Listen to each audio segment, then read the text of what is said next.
Messi আহিল, Messi গ'ল, কিন্তু শান্ত নহল বংগ। সল্টলেক কাণ্ডক লৈ উত্তাল পশ্চিমবংগ। সংবাদমেল অনুষ্ঠিত কৰি মমতাৰ বিৰুদ্ধে সৰব বিজেপি। তৃণমূলৰ মন্ত্ৰীৰ অঙহী বঙহীৰ বাবেই কলকাতা কাণ্ড। বিশ্ব ফুটবল মহাতাৰকা লিঅনেল মেছিৰ কলকাতা ভ্ৰমণৰ সময়ছোৱাত সৃষ্টি হৈছিল তীব্ৰ উত্তেজনাৰ। মেছিক স্বচক্ষে প্ৰত্যক্ষ কৰিবলৈ ষ্টেডিয়ামলৈ অহা দৰ্শকে লণ্ডভণ্ড কৰিছিল সমগ্ৰ ষ্টেডিয়াম। এই ঘটনাৰ পিছতে কলকাতা আৰক্ষীয়ে গ্ৰেপ্তাৰ কৰিছিল মুখ্য আয়োজকক।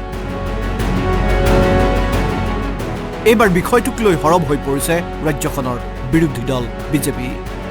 মেছিৰ সৈতে চেলফি উঠিবলৈ তৃণমূল মন্ত্ৰী আৰু মন্ত্ৰীৰ অঙহী বঙহীয়ে লগোৱা হেতাও পৰাৰ বাবেই এই ঘটনা সংঘটিত হল বুলি অভিযোগ কৰিছে বিজেপিয়ে।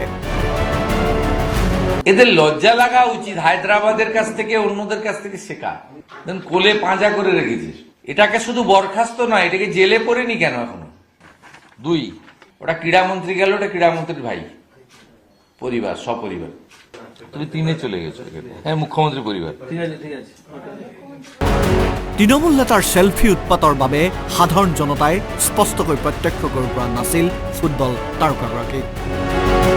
তদুপৰি পৰিস্থিতি নিয়ন্ত্ৰণৰ বাবে আৰক্ষীয়ে চলোৱা লাঠি চালনাক লৈও প্ৰশ্ন বিজেপিৰ। মমতা পুলিশ যারা এই ইভেন্টকে, এই ইয়াং জেনারেশনের ইমোশনকে মর্যাদা না দিয়ে উল্টো দিকে তাদের উপরে পশুকে পেটানোর মতো নির্দয়ভাবে যেভাবে ইয়াং জেনারেশনের উপরে ভাই বোন বাজবিচার না করে নৃশংসভাবে র‍্যাব এবং সাদা পোশাকের চটি পুলিশ দিয়ে পিটিয়েছে, তারও খণ্ডচিত্র আমরা আপনাদেরকে দেখাবো। মমতা চৰকাৰৰ বিৰুদ্ধে কলকাতাত তীব্ৰ প্ৰতিবাদ বিজেপি যুৱ মৰ্চাৰ। কলকাতাৰ সল্টলেক ষ্টেডিয়ামত 10 মিনিটকৈ কম সময় অতিবাহিত কৰিছিল মেছিয়ে। মেছিৰ এই ভ্ৰমণ আৰু সংঘটিত ঘটনাক লৈ উত্তাল হৈ পৰিছে পশ্চিমবংগৰ ৰাজনীতি।